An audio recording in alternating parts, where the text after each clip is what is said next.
You know, 6 years could be a long time for a person to be able to return to what made them famous. The 1960s, we all know that Bava was legendarily famous for Black Sunday, Black Sabbath. Black Sundays should really be recalled. Is actually known as a Mask of Satan. That sounds far more deadlier than Kill Baby Kill.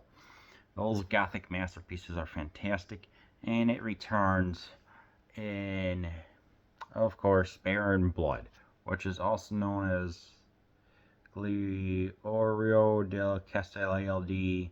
No, Rebecca, the Terror in Castle something. This one's. Don't expect a full 10-minute review. This one's fine. I guess some person's traveling to Italy, and manages to see his uncle. And the uncle is like, I don't know, it just, the first half, it's one of those movies where the first half is bad, but it's saved by the second half. It's like, okay, let's just get to some billings already, okay? And, this movie is, characters are dull. I'm sorry, I'm just gonna say it. Not even Joseph Cotton, yes, of, Dr. Five's fame, cannot save this movie. I mean, you just hear, it's like, yeah, we get, like, a couple of people that are getting killed, and one of them gets lynched, which was very interesting to see. And we get to see his visage throughout the movie, and that was interesting. And we get the blonde that's round, which she's pretty to look at here. And I'm like, okay, it has the look of a great movie, but unfortunately, it's like the sets say this movie. And when I talked about the second half, it's like, okay, let's see what's going on here. It turns out that there is this witch who cursed the original Baron Otto von someone or something like that. I don't care. And that every time he gets resurrected, he will go around and pretty much just eliminate all the other people in order to get her revenge for, because the Baron pretty much just tortured him. The Baron, like, yeah, what was that? He tortured villagers over the past, and you can tell his influence expanded, as they said, into the valley down below, and he was a cruel, evil man. And it's just like, dang, okay, yeah, let's see more of that. Let's not talk about what seems to be a stupid love story that does not fit anywhere in this film. It's bad. It just felt pretty useless, honestly. Like, can we just get to something? It's like, one of the themes present was that, Baba and his dislike for society and some of its values. So I guess that kind of just had to do with maybe the love story or something. I don't know, and really, I don't care. You're just here for the second half when they start going out, finding out what's happening. The behind the scenes story, we get some talk of espers and things like that, extrasensory perception for those who don't know. And I'm like, okay, this is the more interesting stuff. Let's talk about the macabre. Let's get to the actual stuff going on. Eventually, the trio, it's like, this castle gets purchased by this millionaire or whatever, and it's like, well, we know something else is going on. We don't know what, but you could tell just like the zoom out of the camera. And I'm like, okay, good. This is what I want to see, okay?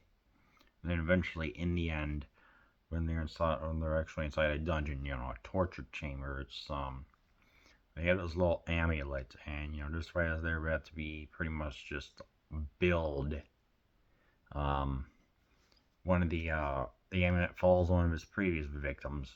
All the, victims arise, heroes manage to escape, and pretty much just pretty much just chain the bastard up as the victims pretty much have their way in the mouth and just finish him. That I actually like. That felt like a proper conclusion. I want to see more of the Baron and blood and stuff like that. I'm like, this is cool. Not the all the build up and stupid stuff that you need. That I don't know. I just sometimes it's like one of those movies where like the last, I don't know, 10, 15 minutes are worth it. And I'm like, okay, this is good. Again, this movie is just drenched in atmosphere. There's a particular chase sequence through the streets. Like it's shot at like this type of angle, I'd say maybe 45-degree, and the woman is being chased what she thinks is the Baron, the corpse at least, and it's intense. I mean, it is truly lit and it's truly black and white enough. I mean, you see some color and stuff like that, but it's just an eerie scene, and you just kind of feel for the woman being chased because it's just a backdrop. It goes on for like a good 2 minutes, and that's what I won't like. There's also one where there's this girl that's being pretty much just walking through the forest like a schoolgirl or something like that, and someone is following her. We don't know what it is. That did hit particularly. It was disturbing enough to where it's like, okay, this is what we all came here to see. A slow burn, I guess. That it works enough in this half that salvages the first boring as heck half, you know. So, and of course, you know, you got lots of fog, and the fog works so well. It's like, okay, I like where this is going. But ultimately, it just feels like, despite the title, it just, I don't know, just the resurrection just seems should have just been more something else. Like, yeah, they got the book where they used to revive him, but you know, it's just, I mean, we get that kind of quiet, silent zoom-ins with no sound, and you know, there's like some other times there's like a keyboard going on, and it just, I don't know. I just wasn't a fan of this. I like the stylistics because at this point, Bava's career was waning. And you know, after everything he did with like Kidnapped and all the other movies, like, okay, let's return to what made me famous. But with some, like, you know, a couple people went to New York to try and get $125,000 in 1970s money. They said, okay, pretty much presented it to Bava. He liked it, but one of his requests was to keep the filming in Italy rather than going to, I forget what country. So they pretty much had to do that, and I think he had one of his producers I really enjoyed working with a lot, so this movie feels good. It feels fine, but ultimately it just doesn't work.